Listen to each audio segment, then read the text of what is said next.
Michael loved to laugh. His heart would just burst out of him when he was laughing. When he started wearing the glove, I was like, what's up with the glove? I was like, look, if you're gonna hold my hand, it better be the non-gloved one because sequins really hurt me. He would dig in. You being a huge reporter, what do you think about all this? Well, we kind of knew that this wouldn't be nearly the crowd that they anticipated. A couple of reasons. Last night we checked orbits and all the hotels had vacancies, including a few who had deals. Not a good sign if you're going to have 1 million people downtown. And number two, this is 12 days into his death. Princess Diana died. She was buried 3 days later. That's why you had people all over London throwing flowers in front of her casket. After a while, there's a fatigue that sets in, and a lot of people showed up worldwide after he died. They went to the Encino House, they went to Holmby Hills, they went to UCLA, they went wherever they could. But after 12 days, they can't afford to stay here any longer. Right. And so they've either gone back or they tried to get a ticket in that building online, but they weren't able to because they didn't give them out locally. They gave them out worldwide. So what happened worldwide? If you're in Houston or if you're in Davenport, Iowa, or let's say you're in the Philippines and you got a ticket, how are you going to get here? Do you have the money for the hotel, the plane ticket? Can't sell them. Remember, that's against the law. You put it on eBay and boom, they take it off. So talk about a bad economy. I don't think there's a bad economy. There's a good point. You know, there are plenty of people who got tickets who said, I'd like to sell them because I could use the money, but they're not supposed to. eBay took them down. Now, if you didn't have to be working today, would you be here? No. I'm being paid to be here. Did Conan ever dance any Michael Jackson songs? No, but listen, I covered his trials. He'd be great for the LA economy if I think they had this a few days ago. There'd probably be a bigger crowd. Cool. Good, man, good. So everybody knows you're a huge DJ, man. What do you think about the passing of Michael Jackson? Oh man, it's tragic, man. He was one of the people that like really got me into music. You know, one of the first songs I remember mixing and wanted to become a DJ was "Wanna Be Starting Something." When I heard another DJ break it down to the Mama Say Mama Saw and brought in another song, I was like, wow, that's what I want to do. So it kind of got me started in an indirect way of doing things. How do you feel being part of it right now, here at this moment, knowing he's passed away? It's sad and it's tragic, but I'm glad that I'm here to take part in this event with everybody else. What's up, man? How you doing? Oh man, I'm out here, man. The Nell Rivers, man, live at Karaoke, man. It's Token Black, man. What's going down with you? What's the craziest stories that people have been telling you? Oh man, I've heard stories, man. Let me tell you something. I heard a story yesterday of a woman who bought 8 tickets to the concert in London. 8 tickets, and she bought them at $2,800 a pop, and she doesn't want her money back. She wants to keep the tickets so she can save for posterity. I'm telling you right now, that bitch crazy. What's the craziest story here in LA? That was the craziest story. I just interviewed her down the street, man. That's the craziest story. Now, my personal craziest story ever in LA, man, was when I was a little kid. I actually got invited to go to Neverland Ranch, and I couldn't go because I was playing basketball in the house and I broke a vase. And to this day, I regretted it. You know, I could have made me up a story, you know what I'm saying? What do you think about the madness here today? I think this is great, man. This is what LA is all about, man. This is it, man. This is Hollywood Circus. I mean, take a look around you, man. You got, Michael Jackson impersonators, man. You got a lady down there selling a hot dog wrapped in bacon. I mean, this is what LA is all about, and I love it. And I wouldn't rather live anywhere else. That's what's up, man. Peace. What's your name?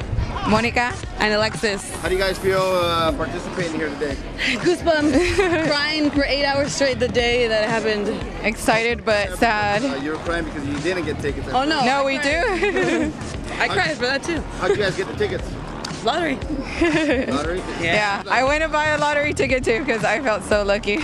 How special was Michael Jackson in your life? It was like everything. I saw her crying at the concert when we were like 10 years old. We grew up listening to him. Well, then have fun today, and thanks for talking to me. Thank you. What's your name? My name is Matt. Tell us a little bit about your jacket, man. It looks like it has some history to it. This jacket has a lot of history. I've had this jacket for so many years I can't even remember. This was it was one of those things. I remember being a little kid, asking my mom, like, I don't care, I don't want anything else for Christmas or whatever, just that's all I want.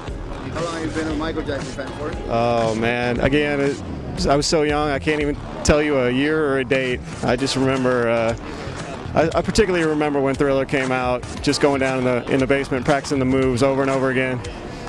Right. Do you have a ticket for today? I sure don't, but I just saw a woman be given one by a stranger. That was a pretty amazing sight. So you're hoping for one at that? I didn't really come down here for that. I just kind of wanted to get in, see what it was all about. I live close by, so I wanted to say I was here and was part of it in some small way. Cool.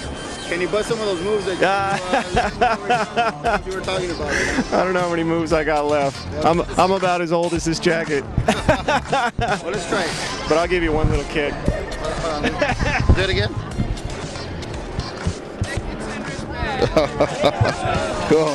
Thank you. Yo soy malo para las entrevistas. ¿Cómo te llamas? Daniel. Oye, Daniel, póntelo así para que escuche. Oye, ¿cómo ves la gente de Michael Jackson? ¿Sí compran comida aquí o no? Sí, está comprando y se está poniendo más o menos, está tranquilo, no hay mucho problema con la policía ni con la gente, está todo calmado. ¿Eres tú fan de Michael Jackson? Claro que sí, todo el tiempo hemos sido fans. Con la canción de Pillar, de Billie Jean, todas estas canciones muy buenas para bailar y todo eso. ¿A poco bailabas tú el Billie Jean y Thriller? Claro que sí, no era muy bueno para bailar, pero le hacía la lucha. Allá con la novia en las discotecas. Órale, pues, gracias, Órale, gente. Sheila. How do you feel being here today? Honestly, it's kind of surreal, and I can't believe it's happening. Are you a big-time Michael Jackson fan? Yeah. Why is that? Why is it so important to you? Because he was a good person. Like, he's what we all should have been, and people that accused him of being something less than they don't know, and I feel sorry for them. He was a good man, and he changed a lot of lives. How do you see his life? What does his life mean to you? His life changed the world. He was like a leader for my generation, and people can dispute that with me if they want, but he changed the world. He blurred the lines of race, of gender.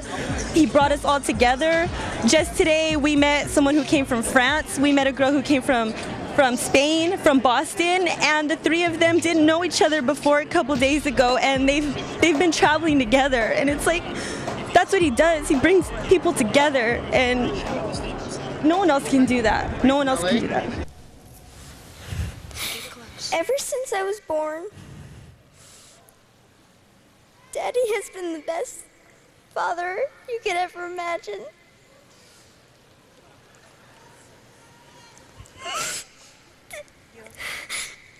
And I just wanted to say I love him.